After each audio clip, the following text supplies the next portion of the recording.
on account of the holidays this week. I just wear this shirt a lot. Crap. Hang on.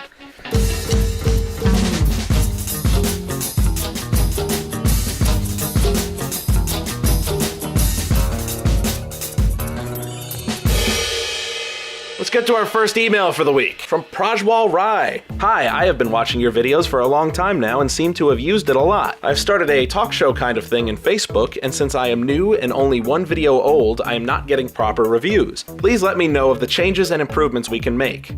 I checked out the show and there's one major thing I have to say. You'll definitely want to invest in a decent shotgun microphone or really any external mic at all because the in-camera audio sounds pretty bad. Facebook?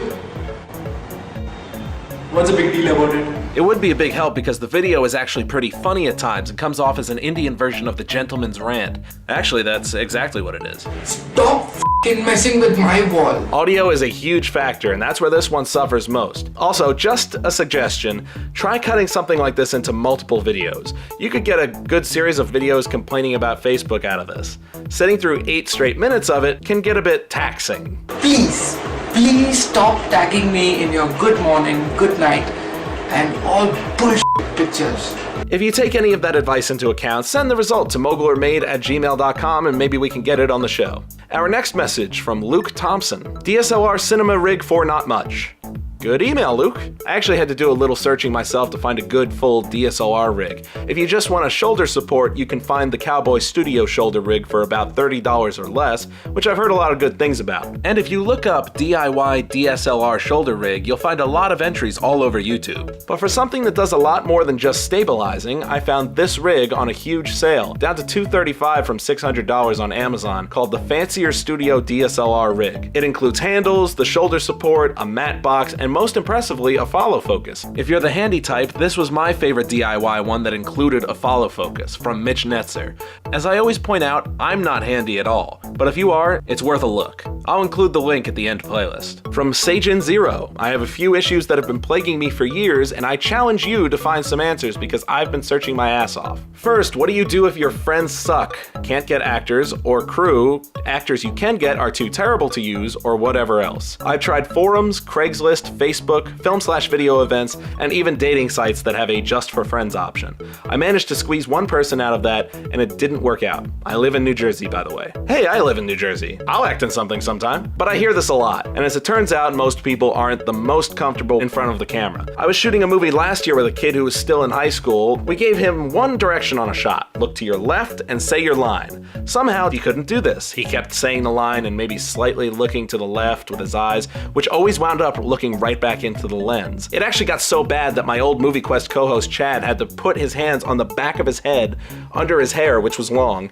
and manually turn the kid's head before he said his line. It was one of the strangest experiences I've ever had directing. So how do you find good actors when kids like this are all you have to work with? The best thing you can do when still in school is join the drama club. If you can't act, join the crew. Befriend some kids who actually want to act. I was in my high school's plays, that was because I used to actually want to direct and act, but either way, being friends with actors was a huge help. Also, being around the acting process helps you understand acting better in general, and the more you understand what an actor goes through, the easier it becomes to work with them. Also, if you can't get a performance out of someone by telling them how to act, try getting their mindset to go somewhere else. If you need them to get serious, talk to them beforehand. When I was taught how to talk to actors at New York Film Academy, the teacher had me go in front of the class and read a dramatic scene. It was so-so, but then he asked me what was something that had happened to me in my life that made me upset. And it took some prodding, but he got me settled on focusing on a huge friendship-ending fight that I'd had with an old friend maybe a year before. He had me concentrate on it, get angry thinking about it,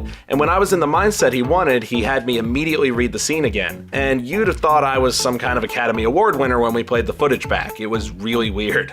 That won't work in every situation. Some people get too uncomfortable getting into their own emotions in front of people, but it's something to consider when you can't get a friend or even an actor you're working with to get where you need them to get. Past that, all the places that you mentioned in your email are still good options sometimes. I'd add modelmayhem.com to that list. There's also Backstage Magazine. I was in a production where we put an ad in Backstage and overnight got at least 20 20 to 30 responses via email, so it could definitely work. Sagen Zero's second question: what do you do if your apartment/house is not an option to film? I desperately need workspace and I can't think of any way to get it for free or on the cheap. If you can't just shoot in an apartment or house, try finding any place that you can and tailoring the videos you make to that location.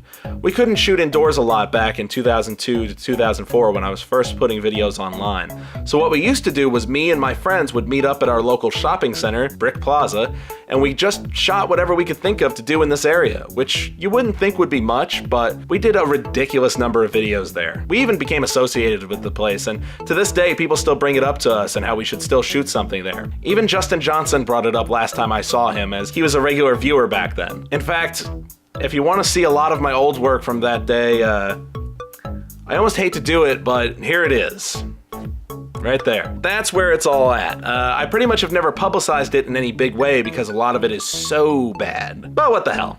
Have fun with it. The stories behind each video are in the descriptions, and some make for some pretty interesting reading. It was actually once suggested to me by the very few people who have actually seen that channel that one day I should hold a contest to see who can do my favorite video that is a remake of something on that channel. Maybe one day. Maybe.